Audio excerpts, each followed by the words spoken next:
রংপুর হরিজন অধিকার আদায় সংগঠনের নেতৃবৃন্দ মিরন জিল্লা কলোনি দেখার জন্য এসেছি। দেখেন এইভাবে এখানে কিভাবে বাড়িঘরগুলো ভেঙে দিয়েছে, উচ্ছেদের প্রতিক্রিয়া চালানো হয়েছে, ঘরগুলো ভেঙে দিয়েছে। নোটিশ না দিয়ে এখানকার অনেকগুলো ঘর তারা অন্যায়ভাবে ভেঙে দিয়েছেন। এখানকার দক্ষিণ সিটি কর্পোরেশনের যে মেয়র তাপস, দেখেন এখানে আমি ভাঙা জায়গাগুলো দেখাচ্ছি। এই ভাঙা জায়গাটাতেই ওনারা আর কি বাজার এবং মার্কেট করার চিন্তা ভাবনা।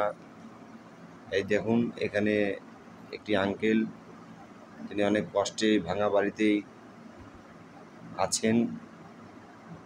ঘরটি ভেঙে গেছে, ওনারা নোটিশও পান নাই যে 2-3 দিন আগে সতর্কতা একটু হবেন। নোটিশ না পেয়েও ওনারা আজকে যে অবস্থায় আছে, দেখেন এখানে একটি পরিবার বসে আছে, তার ঘর ভেঙে গেছে, সে কোথায় থাকবে, কিভাবে রান্না করবে, কিভাবে খাবে। আপনাদেরকে দেখাচ্ছি আমরা এখানে যে একটি পরিবার, সেই পরিবারটি অনেক কান্নাকাটি করছেন এবং ওখানে বসে আছেন।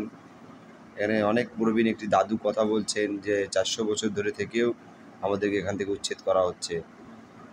আসলেই কি অবস্থা দেখুন, লোকজনের কাছে না আসলে আমরা বুঝতে পারতাম না যে তাদের মনের কত কষ্ট এবং দুঃখ। জায়গাগুলো কিভাবে ভেঙে দিয়েছে, এই মানুষগুলোর হাসি এবং কান্না আর কোনোভাবেই থামানো যাচ্ছে না। দেখুন এখানে এই যে বাড়িঘরগুলো